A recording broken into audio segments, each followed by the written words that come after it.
नमस्कार, world news में आज रूस यूक्रेन जंग के बाद अब शांति की उम्मीद। अमेरिका के राष्ट्रपति डोनाल्ड ट्रंप का कहना है कि वो रूस और यूक्रेन की जंग रुकवा सकते हैं। रूसी राष्ट्रपति व्लादिमीर पुतिन के साथ वो बैठक कर चुके हैं।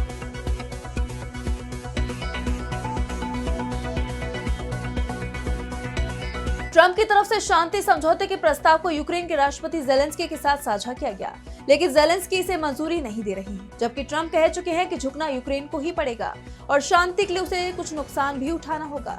ऐसे में अब ट्रंप ने ज़ेलेंस्की को अमेरिका बुलाया है। व्हाइट हाउस में रूस यूक्रेन युद्ध विराम पर बनेगी बात, इस पर हम करेंगे विस्तार से चर्चा। लेकिन आइए जरा उन खबरों को भी देख लें जिन पर आगे होगी बात। इजराइल के खिलाफ एकजुट हुए 31 देश, नेतन्याहू के ग्रेटर इजराइल और गजा प्लान को लेकर जताई चिंता, इजराइल को दी गई सख्त चेतावनी। वॉशिंगटन डीसी में नेशनल गार्ड की तैनाती के खिलाफ तेज हुआ विरोध, ट्रंप भी अड़े, अब नेशनल गार्ड को हथियार सौंपने की तैयारी। म्यांमार में एक बार फिर जुंटा सरकार का अपने ही नागरिकों पर हमला, हवाई हमले में कई लोगों की गई जान। और चलते चलते में देखेंगे समुद्र में उठा खतरनाक तूफान, 257 किलोमीटर प्रति घंटे की पकड़ी रफ्तार, अमेरिका कनाडा में आएगी आफत। इन सभी खबरों पर हम विस्तार से करेंगे बात, लेकिन पहले एक नजर हेडलाइंस पर। असीम मुनी ने राष्ट्रपति जरदारी को हटाने की बात को किया खारिज, कहा राजनीतिक अराजकता फैलाने की साजिश। गजा में सैन्य कार्रवाई से पहले नागरिकों को दक्षिण की तरफ भेज रहा इजराइल, बंधकों को लेकर बढ़ी चिंता।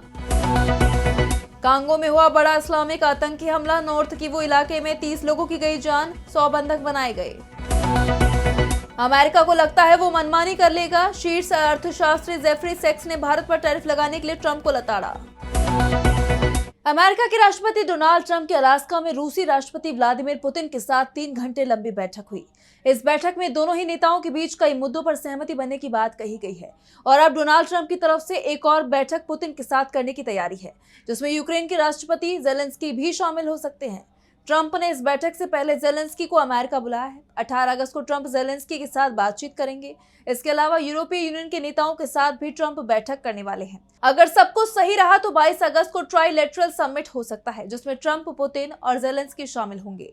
जर्मन चांसलर फ्रेडरिक मर्ज ने कहा कि ट्राइलेटरल मीट 18 अगस्त को होने वाली ट्रंप ज़ेलेंस्की की मुलाकात के बाद होगी।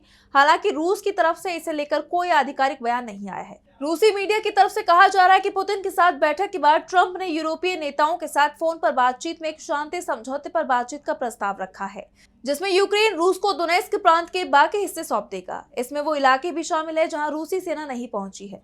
बदले में 2 तरह की पेशकश की जाएगी। पहले यूक्रेन के बाकी हिस्सों में युद्ध विराम, दूसरी यूक्रेन और यूरोप दोनों के लिए सुरक्षा गारंटी। ट्रंप की तरफ से ये प्रस्ताव ज़ेलेंस्की के सामने रखा गया है, लेकिन ज़ेलेंस्की ने इसे मानने से साफ इनकार कर दिया है और फोन कॉल पर ही ट्रंप को 2 टूक जवाब दिया है कि वो दोनेत्स्क समेत पूरा क्षेत्र रूस के हवाले नहीं करेंगे। उन्होंने पुतिन के इस अल्टीमेटम को पूरी तरह से खारिज कर दिया है। ट्रंप से इस बातचीत के बाद ज़ेलेंस्की ने यूरोपीय नेताओं से भी संपर्क किया और कहा कि सिर्फ युद्ध विराम नहीं, बल्कि सीधा शांति समझौता ही इस युद्ध को समाप्त कर सकता है। उन्होंने फ्रांस के राष्ट्रपति इमैनुअल मैक्रों और जर्मनी के चांसलर फ्रेडरिक मर्ज समेत कई नेताओं को ये संदेश दिया। वैसे अगर पुतिन की बात मान ली जाती है और अगर यूक्रेन दोनेत्स्क छोड़ देता है तो रूस को न सिर्फ सामरिक लाभ मिलेगा, बल्कि ये उसकी बड़ी राजनीतिक जीत भी होगी। लेकिन ज़ेलेंस्की का रुख संकेत देता है कि यूक्रेन अब भी अपने कब्जे वाले क्षेत्र को किसी भी कीमत पर छोड़ने को तैयार नहीं है। यूरोपीय यूनियन की तरफ से भी इस मामले में ज़ेलेंस्की को समर्थन दिया गया है। ईयू की तरफ से कहा गया है कि वो यूक्रेन का समर्थन जारी रखेगा। यूक्रेन को सुरक्षा गारंटी मिलनी चाहिए, जंग को जल्दी से जल्दी समाप्त किया जाना चाहिए, शांति समझौता हो, लेकिन इस समझौते में यूक्रेन की सीमा में बदलाव मंजूर नहीं किया जाएगा। ऐसे में सवाल उठ रहे हैं कि ट्रंप की ये कोशिश क्या फेल हो जाएगी। अब सभी की नजरें 18 अगस्त को व्हाइट हाउस में होने वाली ट्रंप और ज़ेलेंस्की की बैठक पर टिकी हुई हैं। खबर ये भी आ रही है कि इस बैठक में ईयू के नेता भी शामिल होंगे। ज़ेलेंस्की ने कहा कि वो पुतिन से भी मिलने को तैयार है। हालांकि पुतिन ने युद्ध पर रूस के लंबे समय से चले आ रहे रुख में बदलाव का कोई संकेत नहीं दिया। उन्होंने ज़ेलेंस्की से मुलाकात को लेकर सार्वजनिक रूप से कोई बात भी नहीं कही है।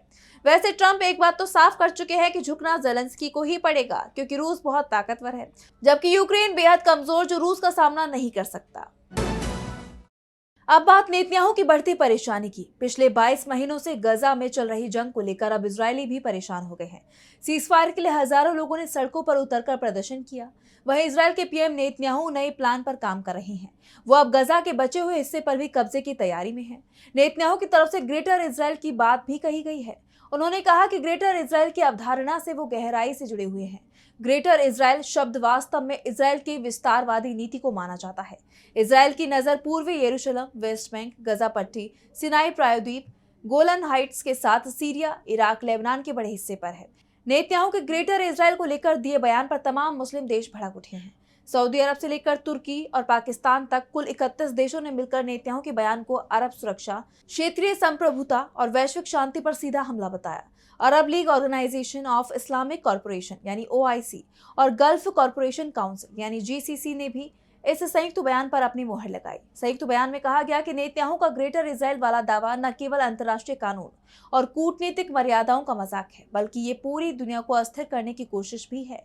बयान में इजरायल की नस्लभेदी और चरमपंथी सोच को क्षेत्रीय शांति के लिए सबसे बड़ा खतरा बताया गया। विदेश मंत्रियों ने साफ कहा कि कब्जाए गए फिलिस्तीनी इलाकों पर इजरायल की कोई भी संप्रभुता मान्य नहीं की जा सकती। इसे लेकर अंतर्राष्ट्रीय समुदाय, खासकर अमेरिका और सुरक्षा परिषद के स्थायी सदस्यों से अपील की गई कि वो इजरायल पर दबाव डाले, जिससे हमला तुरंत रोका जाए और गजा से इजरायली सेना हटे। अब बात वॉशिंगटन DC में हो रहे प्रदर्शनों की। वॉशिंगटन DC में प्रदर्शन हो रही है। हजारों लोग नेशनल गार्ड्स की तैनाती के खिलाफ प्रदर्शन कर रहे हैं। व्हाइट हाउस तक मार्च निकाले जा रहे हैं। प्रदर्शनकारियों ने शर्म करो और ट्रंप को अब जाना होगा जैसे नारे लगाए।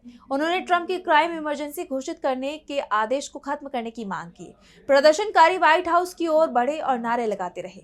वॉशिंगटन DC में नेशनल गार्ड्स की तैनाती के बाद अब कुछ ही दिनों में यहाँ हथियारबंद जवान नजर आएंगे। पहले कहा गया था कि राजधानी में तैनात नेशनल गार्ड्स को हथियार नहीं दिया जाएगा। हालांकि अब ट्रंप प्रशासन ने कहा है कि अपराध से निपटने के लिए हथियार जरूरी है। वेस्ट वर्जीनिया के गवर्नर पैट्रिक मॉरिसे ने ऐलान किया है कि वो 300 से 400 जवानों को राजधानी वॉशिंगटन DC के लिए रवाना कर रहे हैं। डोनाल्ड ट्रंप ने कहा था कि राजधानी को अपराध के चंगुल से छुड़ाना है। दरअसल वॉशिंगटन DC में स्थानीय शासन डेमोक्रेट्स का है। ऐसे में डोनाल्ड ट्रंप किसी तरह वॉशिंगटन DC का कंट्रोल अपने हाथों में लेना चाहते हैं और इसलिए नेशनल गार्ड की तैनाती की गई है। 2 दिन पहले अटॉर्नी जनरल पाम बॉन्डी ने ड्रग प्रवर्तन प्रशासन टेरी कोल को इमरजेंसी पुलिस कमिश्नर नियुक्त करने की कोशिश की थी। कोल को DC पुलिस का पूर्ण कंट्रोल दिया जाएगा। अटॉर्नी जनरल ब्रायन श्वेलब ने इसके खिलाफ फेडरल कोर्ट में अपील की और प्रशासन ने इस योजना को रद्द कर दिया। श्वेलब ने कहा, हमारी पुलिस फोर्स पर कब्जा नहीं होने दिया जाएगा। तो दूसरी तरफ डोनाल्ड ट्रंप अपनी योजना से पीछे हटते नहीं दिखाई दे रहे हैं। डेमोक्रेट्स ने कहा है कि नेशनल गार्ड्स को तैनात करके डोनाल्ड ट्रंप वॉशिंगटन DC पर नियंत्रण करना चाहते हैं। वहीं ट्रंप प्रशासन का कहना है कि ये केवल कानून व्यवस्था को सुधारने का प्रयास है। नेशनल गार्ड्स के जवान आम लोगों की जिंदगी में कोई दखल नहीं देने वाले हैं। अब बात म्यांमार की। फरवरी 2021 में सेना ने सत्ता हथिया ली थी और उसके बाद से ही गृह युद्ध शुरू हो गया। देश के अधिकांश हिस्सों पर विद्रोही संगठनों का कब्जा हो चुका है, तो सैन्य सरकार इस क्षेत्र को वापस लेने की कोशिश में जुटी हुई है। लेकिन सैन्य सरकार, जिसे जुंटा सरकार भी कहा जाता है, उसके हमले में सबसे ज्यादा आम लोगों की ही जान जा रही है। म्यांमार के दक्षिण पूर्व में स्थित मोगोक शहर पर सेना ने हवाई हमला किया, जिसमें कम से कम 21 लोगों की जान चली गई। हमला जिस जगह हुआ वहां विद्रोही संगठन में शामिल तांग नेशनल लिबरेशन आर्मी यानी TNLA का कब्जा है। TNLA के प्रवक्ता लवे याय ऊ ने बताया कि TNLA चीनी सीमा के पास सेना के खिलाफ लड़ने वाले शक्तिशाली जातीय मिलिशिया है, जिसे निशाना बनाने की कोशिश सेना की तरफ से की गई। सेना के हमले में घरों और बौद्ध मठों की इमारतों को नुकसान पहुंचा। इस हमले में 21 लोगों की जान गई है, जिसमें अधिकांश महिलाएं और बुजुर्ग लोग शामिल हैं। म्यांमार नाउ और डेमोक्रेटिक वॉइस ऑफ बर्मा सहित स्वतंत्र ऑनलाइन मीडिया ने हवाई हमले के बाद मलबे की तस्वीरें और वीडियो जारी किए। सेना ने मोगोक की घटना पर कोई टिप्पणी नहीं की। इससे पहले भी सेना ने कहा कि वो केवल युद्ध में शामिल ठिकानों पर ही हमला करती है और प्रतिरोध बलों पर आतंकवादी होने का आरोप लगाती रही है। बता दें कि म्यांमार में फरवरी 2021 में सेना द्वारा आंग सान सू की की निर्वाचित सरकार से सत्ता हथियाने के बाद से उथल-पुथल मची हुई है। शांतिपूर्ण प्रदर्शनों को सुरक्षा बल से कुचले जाने के बाद सैन्य शासन के कई विरोधियों ने हथियार उठा लिए और देश का एक बड़ा हिस्सा अब संघर्ष में उलझा हुआ है। सेना की तरफ से इस साल के अंत में चुनाव कराने का ऐलान किया गया है, लेकिन सेना के ऐलान पर सवाल उठ रहे हैं। चुनाव लोकतांत्रिक होंगे, इस पर सवाल है, क्योंकि वहां स्वतंत्र मीडिया नहीं है और सूची की पार्टी के ज्यादातर नेताओं को गिरफ्तार कर लिया गया है। इस योजना को व्यापक रूप से सैन्य शासन को वैध बनाने और उसे बनाए रखने के प्रयास के रूप में देखा जा रहा है। और अब चलते चलते मैं बात करेंगे समुद्र में उठे तूफान की। अटलांटिक महासागर में एक और बड़ा रिकॉर्ड बन गया है, लेकिन इस बार ये बड़ी मुसीबत लेकर आने वाला है। सिर्फ 24 घंटों में तूफान एरिन ने कैटेगरी 1 से बढ़कर कैटेगरी 5 का भयावह रूप ले लिया है। इसकी रफ्तार 257 किलो प्रति घंटा तक पहुंच गई, जिसने इसे अटलांटिक के इतिहास में सबसे तेजी से ताकतवर होने वाले तूफानों में से एक बना दिया है। मौसम वैज्ञानिकों के मुताबिक इस तेजी के पीछे आईबोल रिप्लेसमेंट साइकिल नाम की घटना है, जो तूफान के आकार और प्रभाव को अचानक कई गुना बढ़ा देती है। फिलहाल एरिन प्यूर्टो रिको और एंग्विला के पास है, जिससे इन इलाकों में बाढ़ और तेज हवाओं का खतरा बना हुआ है। अमेरिकी नेशनल हरिकेन सेंटर यानी NHC ने चेतावनी दी है कि ये तूफान और भी बड़ा हो सकता है, जिससे अमेरिका के पूर्वी तट और कनाडा में भी खतरनाक लहरें पैदा हो सकती हैं। जानकार इस तूफान की असाधारण ताकत को ग्लोबल वार्मिंग से जोड़ रही हैं। गर्म समुद्री सतह और बदलता मौसम तूफानों को लगातार शक्तिशाली बना रहा है, जिसे रैपिड इंटेंसिफिकेशन कहते हैं। 2016 के बाद से अब तक 11 बार कैटेगरी 5 के तूफान आए हैं, जो जलवायु परिवर्तन के गंभीर प्रभावों को दिखाते हैं। हालांकि एरिन किसी बड़े भूभाग से नहीं टकराएगा, लेकिन इसके बावजूद बारिश और ऊंची लहरों का खतरा बना हुआ है। अब ये खतरा और बढ़ता है या फिर कम होता है, ये तो देखना होगा। लेकिन फिलहाल के लिए वर्ल्ड न्यूज में बस इतना ही। देश और दुनिया की तमाम बड़ी खबरों के लिए देखते रहिए DB लाइव। नमस्कार।